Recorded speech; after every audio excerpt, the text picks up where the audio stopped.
An African-American husband stood quietly outside his own house when he heard his wife laughing with a family member. Then she said a sentence that instantly changed 11 years of marriage. "He's just a walking wallet." What she didn't know was that her husband wasn't heartbroken. He was listening. And what he discovered later that night would reveal a secret plan she had been building for more than a year. But here's the part nobody saw coming. The quiet man she had underestimated all those years had been preparing for something too. And he was far more capable than anyone realized. So who was Nathan Cooper really? And why would one simple phone call change everything? Stay until the end, because this story proves that the most dangerous person to underestimate is often the one who never feels the need to impress anyone. A warm spring evening settled quietly over Austin, Texas.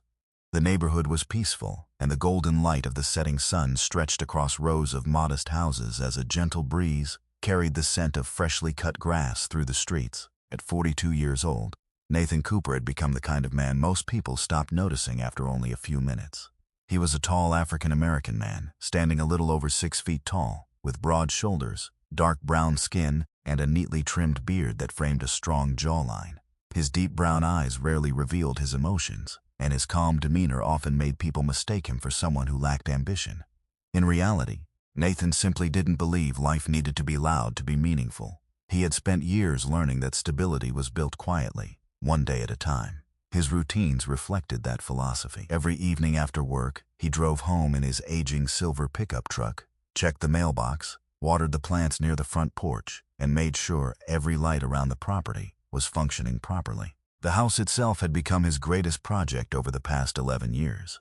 He had repaired the roof, rebuilt the backyard fence, installed the pergola by hand, and converted the old garage into a beautiful workshop where he spent most evenings in peaceful silence.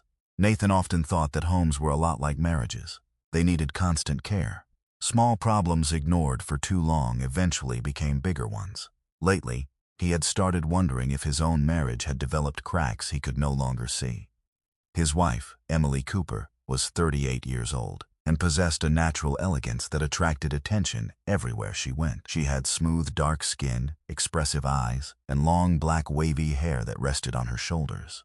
She was intelligent, articulate, and exceptionally good at making people feel comfortable around her. Those qualities were exactly what had made Nathan fall in love with her 12 years earlier.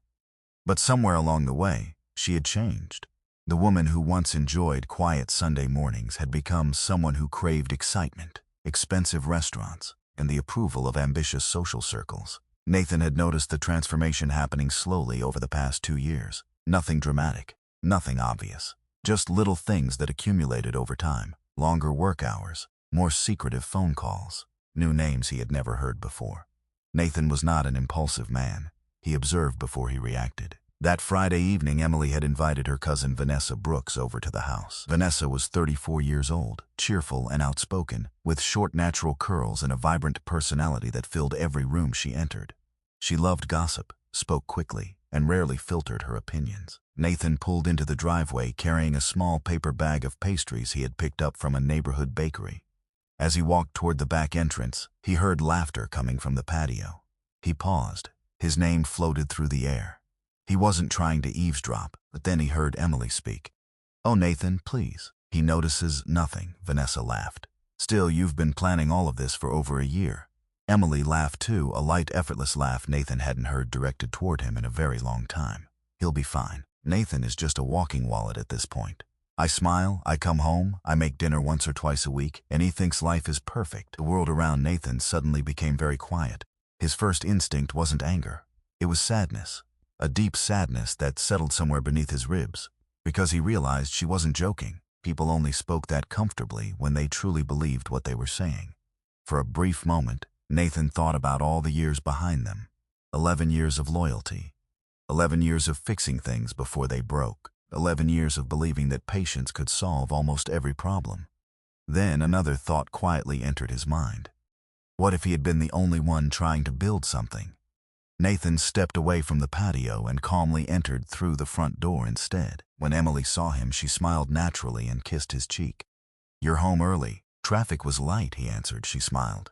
He smiled back, and neither of them spoke a single honest word. An hour later, the house was silent again. Emily had gone upstairs while Nathan walked into his workshop. his favorite room in the house. The scent of cedar wood and fresh coffee lingered in the air. Soft jazz music played quietly from an old radio in the corner while tools hung perfectly organized along the walls. This was the one place where his mind always settled. He sat down and opened his laptop. A notification appeared. Their shared tablet had synchronized several files automatically. That wasn't unusual. He clicked without much thought. Then his hand froze. There was a folder labeled Future Plans. Inside were apartment listings, financial calculations, and dozens of small money transfers spread over many months. Then he saw a name, Jason Miller. Nathan opened another document, vacation plans, housing expenses, monthly budgets.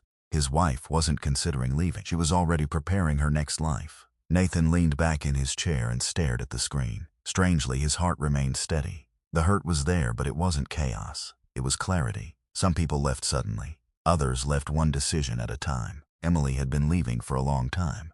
Nathan quietly closed the laptop, opened a drawer beneath his desk, and removed a black cell phone his wife had never seen before.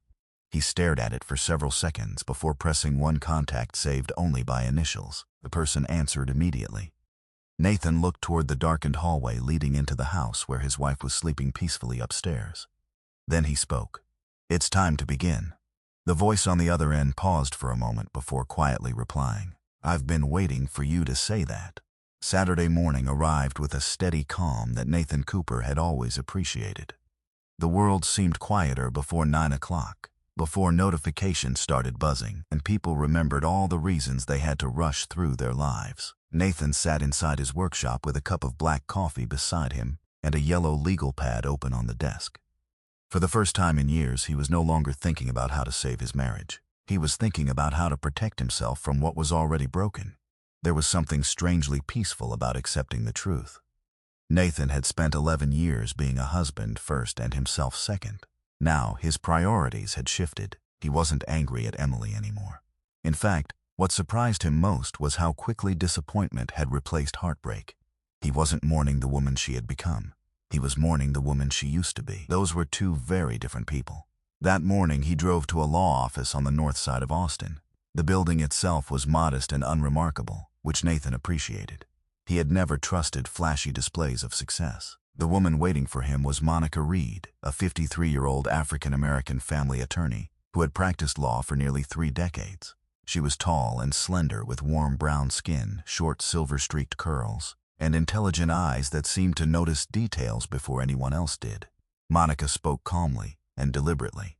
20 years earlier, she had gone through a difficult divorce herself after discovering financial deception in her own marriage, and that experience had made her exceptionally patient with clients who were still processing betrayal. Nathan laid the documents on her desk without exaggeration or drama. Apartment listings, money transfers, vacation plans, timelines, and screenshots from the synchronized files.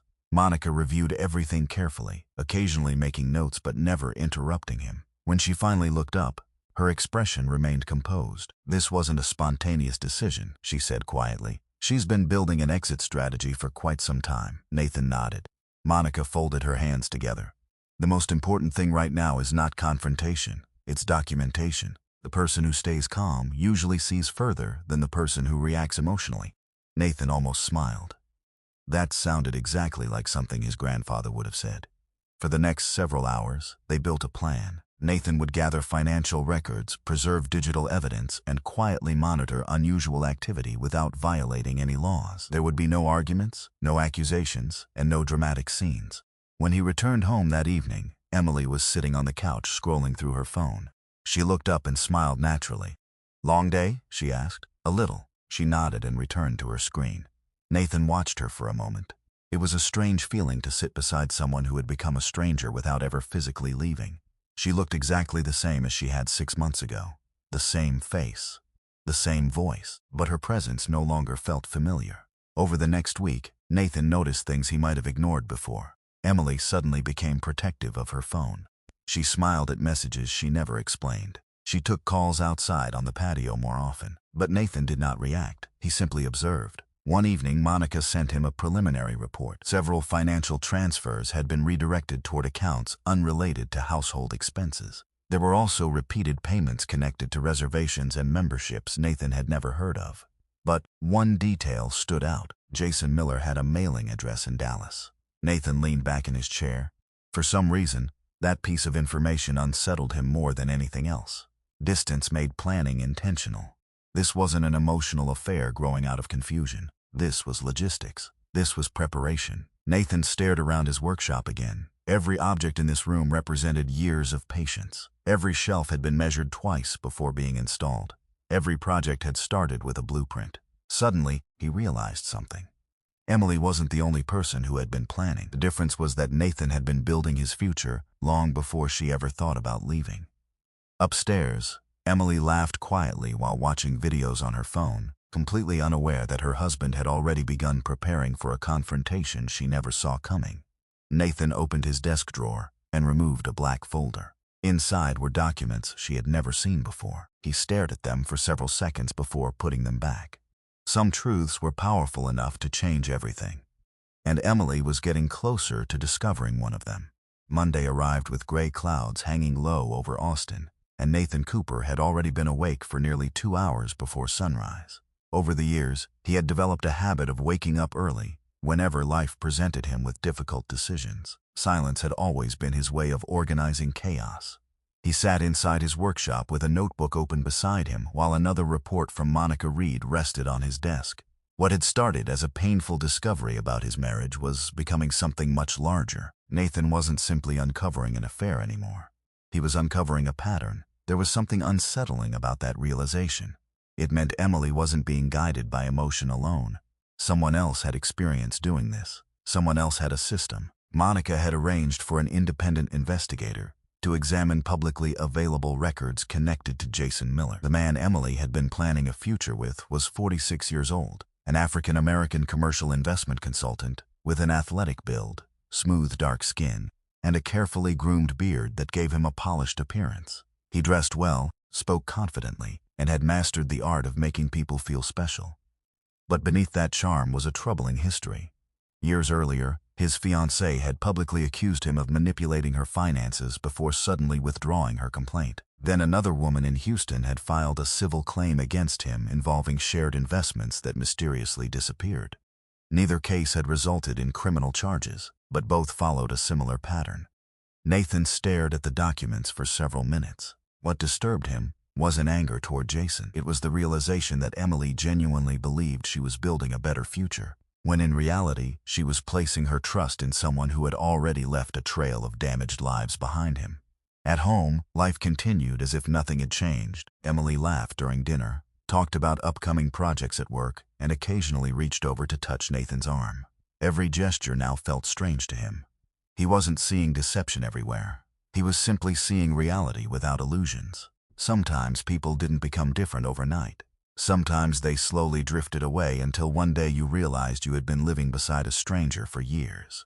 Nathan found himself remembering small moments from their early marriage.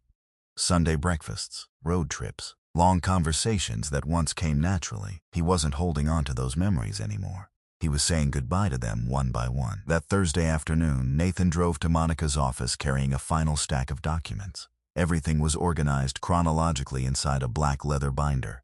Bank records, digital files, property searches, travel plans, and communication timelines. Monica reviewed everything before opening another folder Nathan had almost forgotten existed. It was their prenuptial agreement. Emily had signed it 9 years earlier without much discussion, because at the time neither of them had significant wealth. But Nathan had always believed preparation was an act of responsibility, not distrust. Monica placed a small marker on one page and looked up at him. This clause still applies. If marital assets were intentionally redirected while planning a separation, legal protections become very different. Nathan nodded quietly.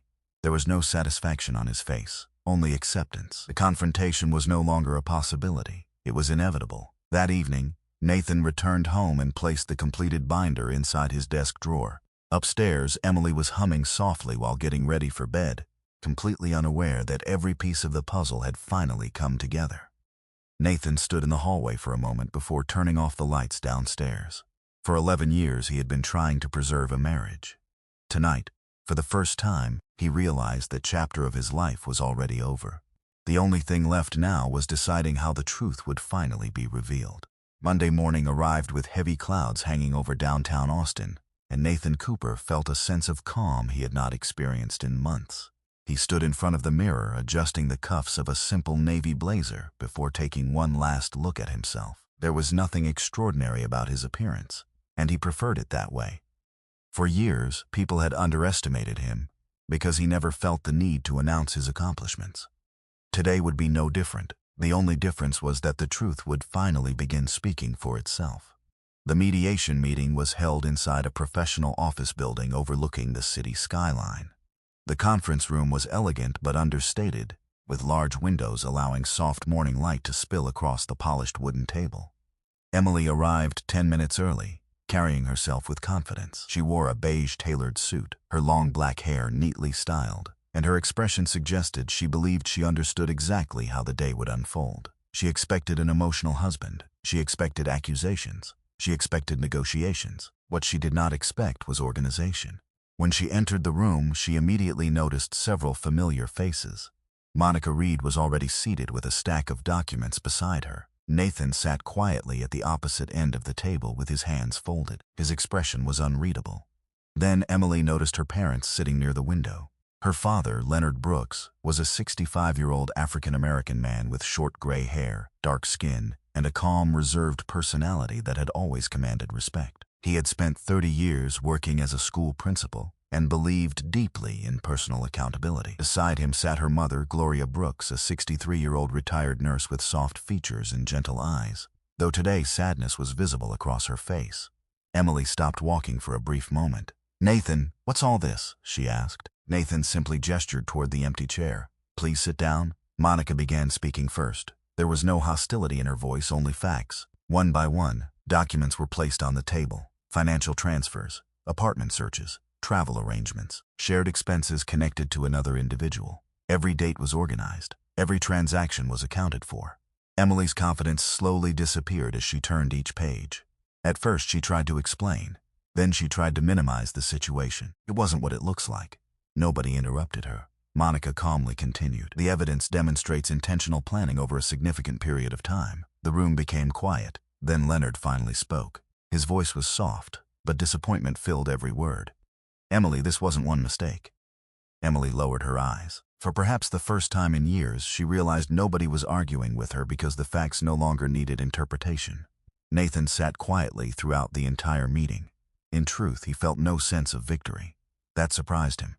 Months earlier, he might have imagined this moment differently. He might have imagined anger or satisfaction. Instead, he simply felt tired. There was a sadness that came with watching someone destroy something you had once treasured.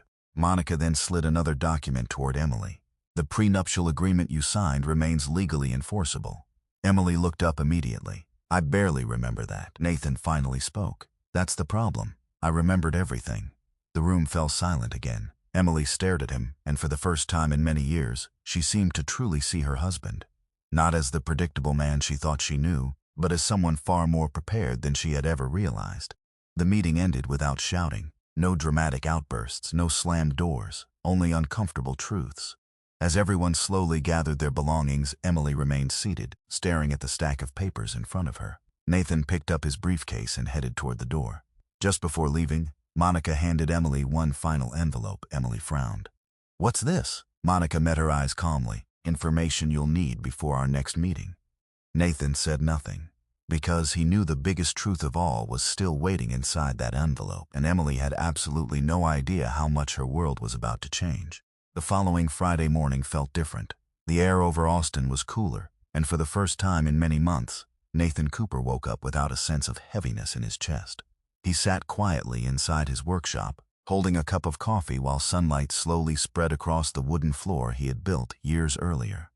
There was something symbolic about that room. Every piece inside had been created with patience.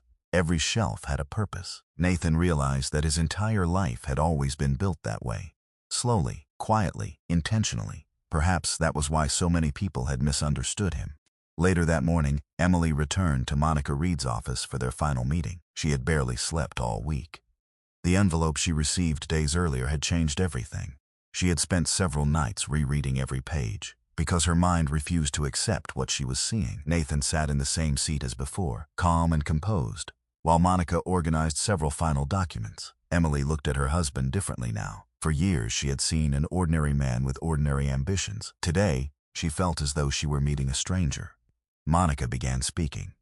Over the last 12 years, Nathan maintained several independent business entities that were established before your marriage and legally separated from marital assets. Emily stared in disbelief. Then another document appeared.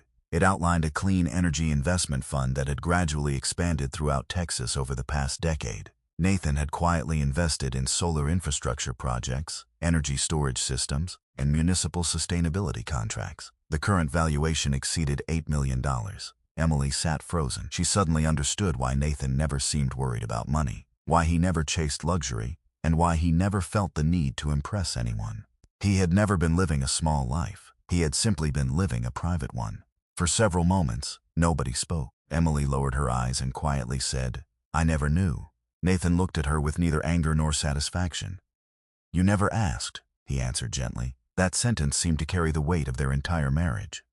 The truth was difficult for Emily to accept. She realized she had spent years measuring her husband's value by what he displayed instead of what he quietly built every day. Meanwhile, another piece of news arrived that same afternoon. State investigators had officially opened a financial fraud inquiry connected to Jason Miller after several former victims came forward with similar stories. Emily closed her eyes for a moment. The future she had been planning no longer existed. 8 months later, autumn arrived in Austin. Nathan's life looked very different. The marriage had ended peacefully, and he had chosen not to carry bitterness into his future. Instead, he focused his energy on something new. He converted an unused commercial building into a free vocational training center for young adults interested in electrical work, renewable energy, and infrastructure trades. Every Saturday morning, students gathered there to learn practical skills that could change their lives. Nathan believed opportunities should be built, not simply discussed. One afternoon, he met Angela Carter, a 40-year-old African-American environmental engineer with warm brown skin, soft features, and shoulder-length natural curls with subtle silver strands beginning to appear. She stood about 5 feet 8 inches tall and carried herself with quiet confidence. Years earlier, she had lost her husband to a sudden illness, an experience that taught her to appreciate sincerity over appearances. She was thoughtful, intelligent, and possessed the rare ability to be comfortable in silence. Nathan immediately noticed that she listened carefully before speaking, something he had always valued. One Saturday evening, Nathan stood outside the training center, watching a group of young students leave with smiles on their faces. Angela stood beside him holding 2 cups of coffee. Neither of them spoke for several moments. They simply enjoyed the peaceful quiet. Then Nathan looked toward the sunset stretching across Austin's skyline and smiled to himself. For years, he thought his greatest accomplishment was building a successful life. Now he understood something different. The greatest things he had ever built were not businesses or investments. They were peace, purpose, and the courage to start over when someone else failed to recognize his worth.